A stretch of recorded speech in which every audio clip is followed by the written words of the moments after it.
Okay, welcome back, Math 10. Sorry, I was just on the wrong net income. That's your practice. We're going to do our final lesson of finance here. We're going to look at net income, the actual take home pay. So we have an example of a pay stub here. We're going to talk about all the details here so you understand what's going on. We have somebody who's paid at $20 an hour and did 80 hours to make 1,600 plus some overtime hours here. And then we're going to deal with things that we've learned about. We have CPP, Canadian Pension Plan, that's coming off the check. EI is coming off the check as well, employment insurance. Income tax, that's combined federal and provincial taxes. And then we have these ones we haven't dealt with yet: union dues, life insurance, long-term disability, Canada Savings Bond, all these other deductions coming off the check. So we can see in total, here's how much John Smith made. Here's the total deductions coming off the check, and this is the actual net pay. Now, net pay is also often just called take home pay, meaning this is the amount of money you actually have to pay for everything, to pay your bills, your rent, your mortgage, your groceries, your car payments, your cell phone, etc. That's your actual money that you get to keep and spend. Now, what it's talking about here is, besides the ones we already talked about, CPPEI and income taxes, okay, there are all kinds of other deductions which we see above. So union, professional dues, the different pension plans. We have medical, dental insurance premiums, extended health benefits, life insurance, disability insurance, all these different insurances if things go bad, and then some other investments like Canada Savings Bonds. Okay. Now, also recall that there's something called taxable income. And so income tax only comes off your taxable income. So we actually have to take some things off to figure out the percentages for federal and provincial taxes. The things we have to take away are contributions to retirement plans like RRSPs and RPPs, and union professional dues. Only those two will be considered to come off. They're considered non-taxable. So that's what we need to take away from the gross income to get the taxable income. Let's dive into one big question all about Rebecca here. And she makes $2,800 semi-monthly. So remember, semi-monthly is twice per month. And on each pay period, she has the following deductions: your typical CPP, EI, and income tax. We're going to calculate all those. But she also pays $25 per pay period for union dues, $250 for RPP, and $49 in health insurance.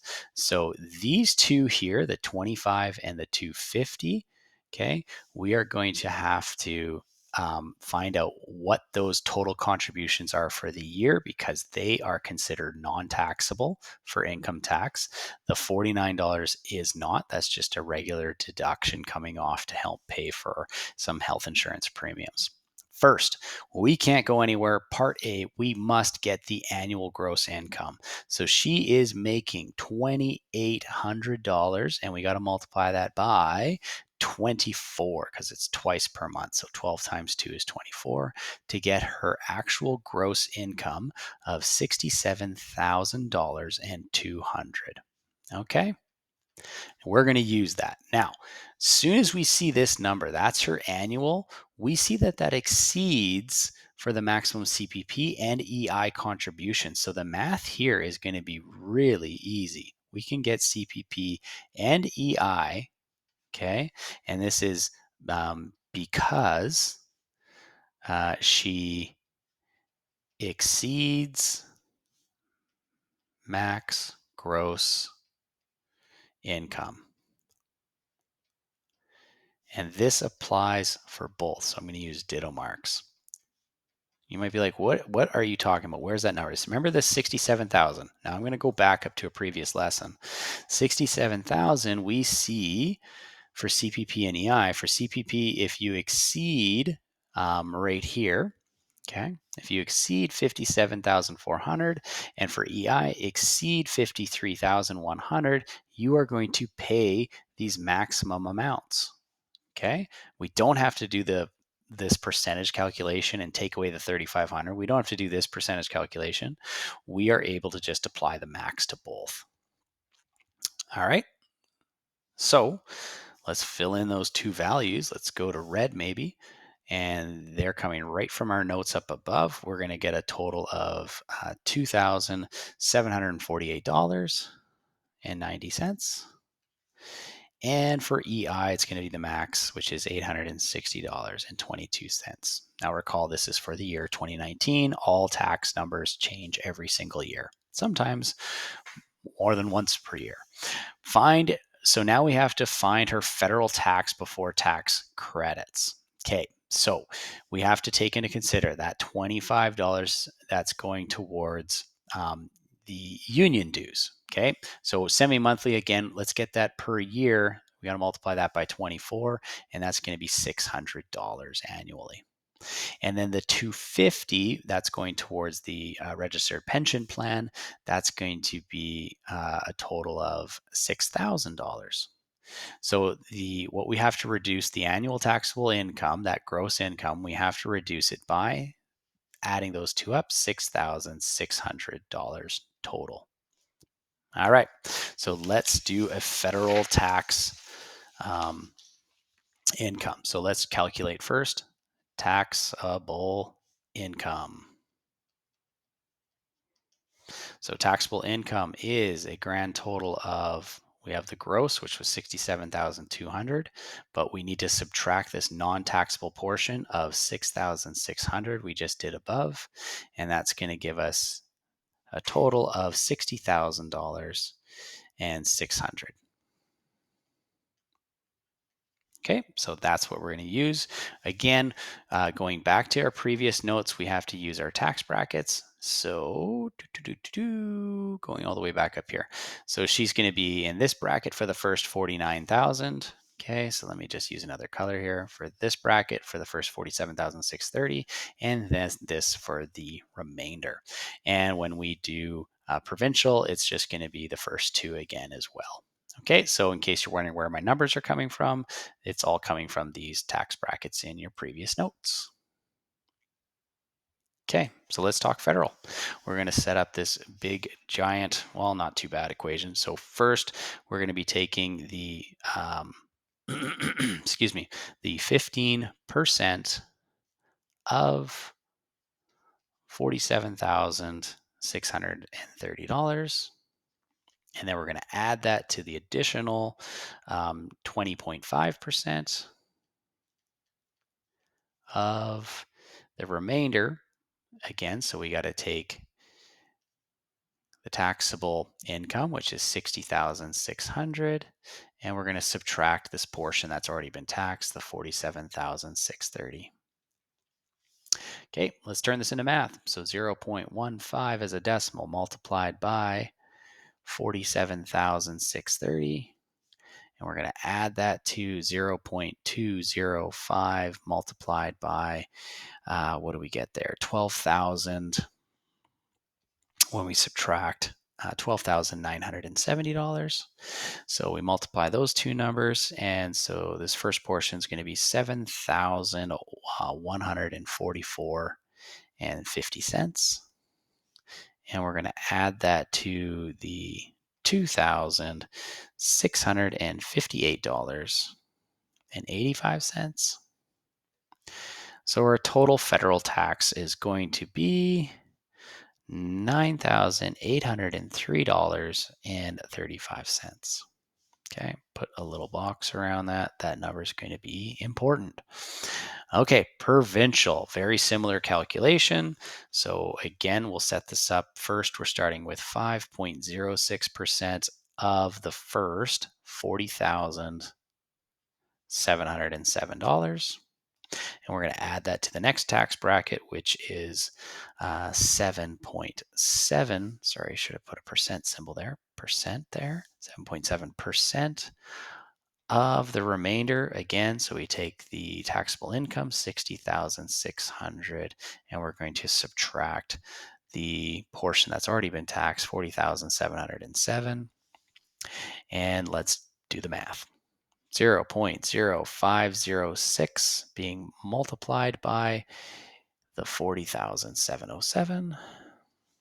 And then we're going to add the 0.077 times And if we take away those two, we're going to end up with $19,893.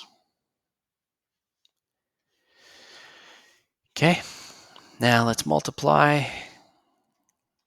So we get $2,059.77. And the other portion, the 7.7%, is going to be 1,531, 1,531 and 76 cents.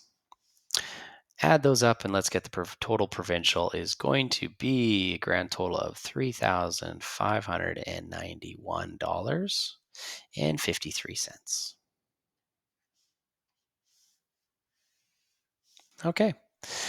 So now it's asking find her total annual deductions. All right, so now we're just basically taking all of the deductions that we've calculated so far.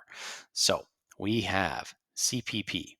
This is on the other page. So for CPP, we had a total of $2,748.90. Okay, so for EI, again on the other page, was paying the maximum of $860.22. The federal income tax was a total just above of $9,803.35.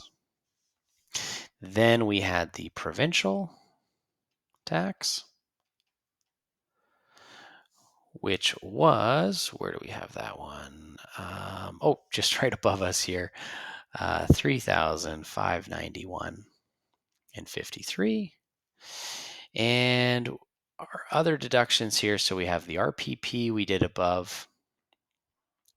Okay, that was, again, just show the calculation there. That was $250 times 24.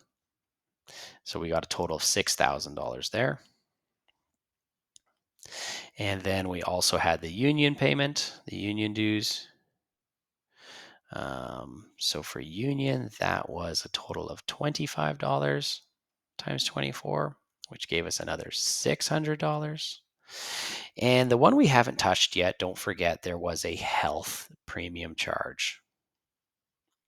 And that was a total of $49. Again, multiply that by 24. So that deduction for the year is going to be $1,176. Okay. And the question wanted the total. So we're going to take this whole thing and get the total, which is a grand total deductions of $24,780. Coming off her total annual pay, which was 67,000 was the gross, 67,200. So to find the net income is really simple. And this is before any tax credits. We're not applying any tax credits here. So we have the 67,200. There's your gross. Okay, we're going to subtract the deductions, which was a total of $24,780. Okay, that was our deductions. Gives us a take home or net pay of only $42,420. And I guess I say only because it feels like a lot of money's going to other things and not into your pocket. So there is the net take home pay for the year, $42,420. That concludes our last lesson. We have learned a lot in this finance unit on understanding how you are paid and what the government and other deductions come off and how much money you actually get to have at the end of the day based on income tax brackets and other deductions like CPP, EI, union, investments, health premiums, and so on. All right, we'll see you in class to finish off the unit.